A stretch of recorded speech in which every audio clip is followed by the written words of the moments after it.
सभी छात्रों का गणित दर्पण चैनल पे हार्दिक स्वागत है।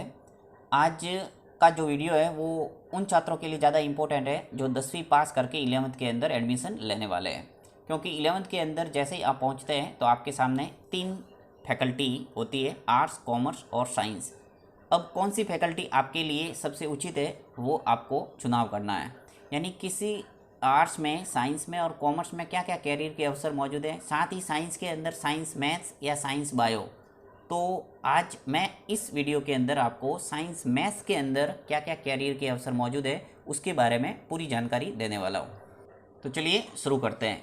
ये सब जानते हैं कि मैथ्स सभी विषयों में से सबसे मुश्किल माना जाता है, पर यह भी सच है कि मैथ्स के स्टूडेंट के लिए आर्ट्स और कॉमर्स की अपेक्षा ज़्यादा कैरियर के ऑप्शन होते हैं। और इस विषय को अक्सर वे स्टूडेंट चुनते हैं जो आमतौर पर मैथमेटिक्स में अच्छे होते हैं या उन्हें गणित विषय में ज़्यादा रुचि होती है। ऐसे स्टूडेंट्स जब 11th क्लास में गणित विषय का चयन करते हैं तो इनका फोकस बिल्कुल क्लियर होता है कि उन्हें बड़ा होकर इंजीनियर बनना है। परंतु इंजीनियरिंग के साथ साथ में साइंस मैथ्स लेने के बाद में आप कई दिशा में अपना कैरियर है वो बना सकते हैं। तो मैं एक एक करके आपको सभी जानकारी दे देता हूँ कि आप साइंस मैथ्स लेने के बाद में आप क्या क्या कर सकते हैं। सबसे पहला जो सब जानते हैं कि बी टेक या फिर कह सकते हैं जिसे बीई, बैचलर ऑफ टेक्नोलॉजी, या फिर कह सकते हैं बैचलर ऑफ इंजीनियरिंग। जितने भी मैथ्स स्टूडेंट होते हैं उनमें से अधिकांश 12 मैथ्स के बाद में बीटेक या बीई करना ही पसंद करते हैं, जो आपके एक प्रोफेशनल इंजीनियर बनने के सपने को पूरा कर सकते हैं। और ये सामान्यतः 4 वर्ष का कोर्स होता है जो कि सेमेस्टर में होते हैं। बीटेक या बीई में भी कोर्स की कई शाखाएं यानी ब्रांच होती है, जिसे स्टूडेंट अपनी पसंद के अनुसार कोर्स का चयन कर सकते हैं और जिसे आप गवर्नमेंट कॉलेज या फिर प्राइवेट कॉलेज से कर सकते हैं। अब बीटेक में कई सारी कोर्स की लिस्ट है, जिसमें जैसे mechanical engineering, electrical engineering, civil engineering, chemical engineering, computer science engineering, IT engineering, EC engineering, textile engineering, power engineering, production engineering, infrastructure engineering, agriculture engineering, ऐसे कई सारे कोर्स है जिसमें आप इंजीनियरिंग कर सकते हैं। दूसरे अगर कोर्स की बात करें तो डिप्लोमा कोर्स होते हैं। अगर आपने 12th मैथ्स लिए और 12th मैथ्स के बाद स्टूडेंट बीटेक या बी नहीं करना चाहते हैं या फाइनेंशियल प्रॉब्लम है जिसके कारण आप बीटेक या बी नहीं कर पा रहे हैं, तो आप उसकी जगह पर डिप्लोमा कोर्स भी कर सकते हैं, जिससे आप अपनी पसंद का डिप्लोमा कोर्स कर अपना कैरियर या फ्यूचर दोनों बना सकते हैं। 12th के बाद डिप्लोमा कोर्स की अवधि 3 वर्ष होती है, जो जैसे कि diploma in mechanical engineering, diploma in marine engineering, diploma in IC engineering, diploma in chemical engineering, diploma in sound engineering और diploma in civil engineering, diploma in electrical engineering, diploma in EC engineering. ऐसे कई diploma course है जिसमें आप अपना career बना सकते हैं। तीसरा जो कैरियर का अवसर है वो आप बीसीए कर सकते हैं, जिसे कहते हैं बैचलर ऑफ कंप्यूटर एप्लीकेशन। अगर 12th मैथ्स के बाद स्टूडेंट कंप्यूटर के फील्ड में जाना चाहता है तो बीसीए एक बेहतर विकल्प है। अगर आपको भी कंप्यूटर संबंधी जानकारी विस्तार से जानने की इच्छा है, जैसे कि computer language, C++, visual basic .NET, HTML, core Java, advance Java, operating system, program coding, web designing, graphic designing आदि कोर्स में अगर आपकी रुचि है तो आप बीसीए कर सकते हैं, क्योंकि कंप्यूटर रिलेटेड कोर्स एक ऐसा कोर्स माना जाता है जिसका डिमांड आज पूरे विश्व में है और आने वाला हमारा भविष्य भी पूरी तरह कंप्यूटर पर आधारित हो जाएगा। इसलिए अगर आप ये कोर्स करते हैं तो आपके पास जॉब और कैरियर के सबसे ज़्यादा विकल्प होंगे। और ये 3 वर्ष का अंडर ग्रेजुएट डिग्री कोर्स होता है और इसकी अच्छी बात यह है कि इसमें आपको कम मेहनत में भी अच्छी सैलरी वाला जॉब आसानी से मिल सकता है। बीसीए कोर्स की फ़ीस की बात करें तो बीसीए कोर्स की फ़ीस 25,000 से लेकर 1.5 लाख रुपए प्रति वर्ष हो सकती है। पर अगर आप इस कोर्स को दिल्ली, मुंबई, बेंगलोर, चेन्नई जैसी सिटी से करते हैं तो इसकी फ़ीस इससे भी ज़्यादा हो सकती है। ये कॉलेज पे डिपेंड करेगी आप किस कॉलेज से बीसीए कोर्स कर रहे हैं। बीसीए के बाद अगर सैलरी की बात करें तो 3 लाख से लेकर 12 लाख रुपए तक वार्षिक आय हो सकती है। जैसा आपकी स्किल होगी वैसे ही आपको जॉब इसके अंदर आसानी से मिल सकती है। चौथा अपना कैरियर बना सकते हैं आप बैचलर ऑफ आर्किटेक्चर में, जिसे BArch कहते हैं।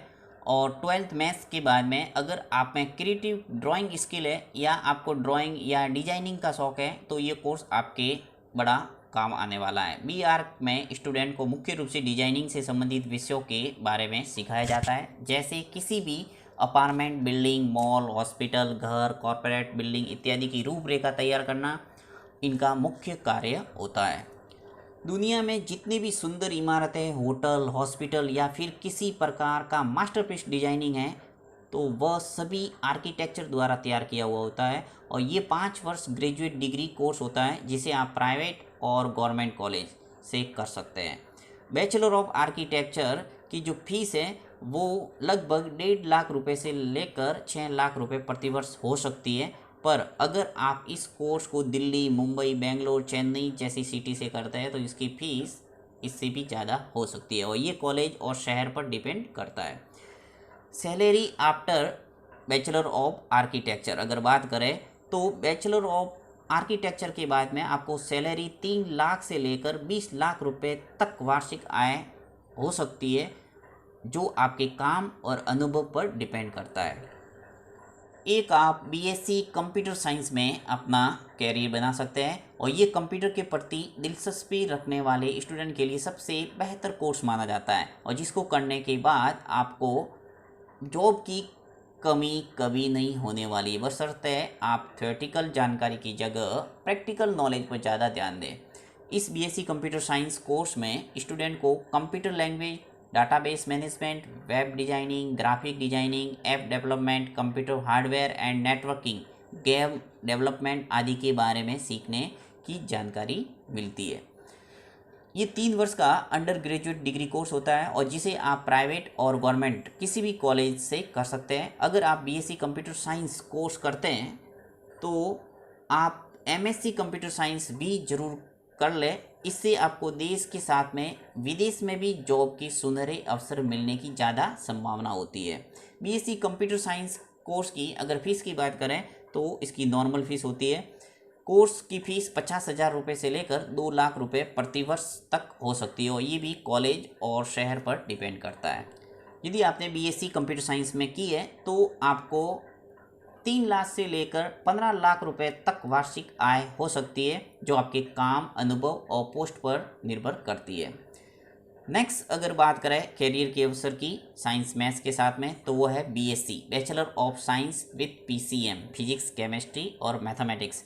12th मैथ्स के बाद में स्टूडेंट के लिए यह एक बेसिक कोर्स माना जाता है और BSc का जो फुल फॉर्म है वो सब जानते हैं, बैचलर ऑफ साइंस होता है, जिसमें स्टूडेंट को mathematics, physics, chemistry, environmental science, computer science आदि जैसे विषयों के बारे में पढ़ाया जाता है। BSc 3 वर्ष का अंडर ग्रेजुएट कोर्स है जिसे आप किसी भी कॉलेज से आसानी से कर सकते हैं और जिसको करने के बाद स्टूडेंट इन्हीं में से किसी एक विषय को लेकर MSc भी कर सकता है।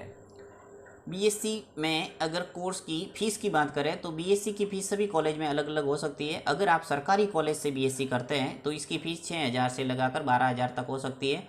वही अगर आप प्राइवेट कॉलेज से BSc करते हैं तो इसकी फ़ीस है वो 15,000 से 50,000 तक भी हो सकती है। ये भी कॉलेज और शहर पे डिपेंड करता है। यहाँ पे मैंने जितने भी ग्रेजुएशन प्रोग्राम के बारे में जानकारी दी है उन ग्रेजुएशन को करने के बाद में आप प्राइवेट जॉब के साथ साथ में गवर्नमेंट जॉब के लिए भी एलिजिबल हैं, यानी आप गवर्नमेंट जॉब की जितनी भी विज्ञप्ति जारी होती है उनमें आसानी से आवेदन कर सकते हैं और यदि गवर्नमेंट जॉब में जाना चाहते हैं तो अच्छी तैयारी के साथ में आप गवर्नमेंट जॉब भी पा सकते हैं।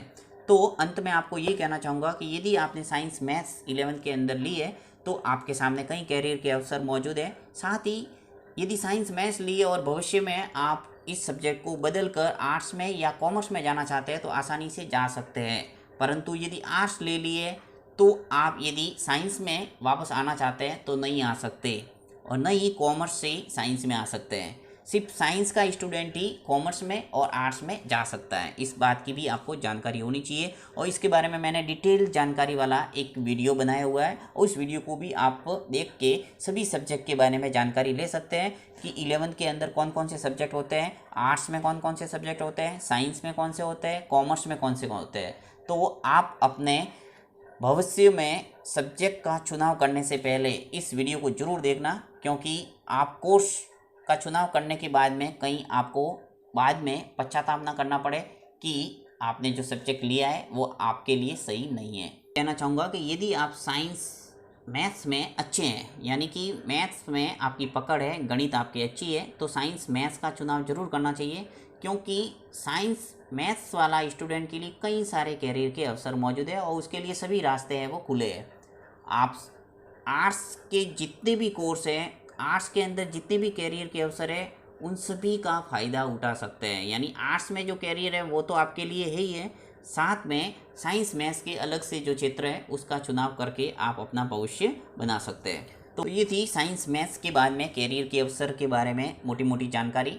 यदि आपको किसी भी प्रोग्राम यानी किसी भी कोर्स के बारे में डिटेल में जानकारी चाहिए तो आप कमेंट बॉक्स में लिख सकते हैं। उस कोर्स को पर्टिकुलर लेके मैं एक अलग से वीडियो बना सकता हूं, जो कि आप उस कोर्स के बारे में डिटेल में जानकारी प्राप्त कर सकते हैं। फिर मिलते हैं एक नई वीडियो के साथ में, तब तक के लिए जय हिंद, जय भारत।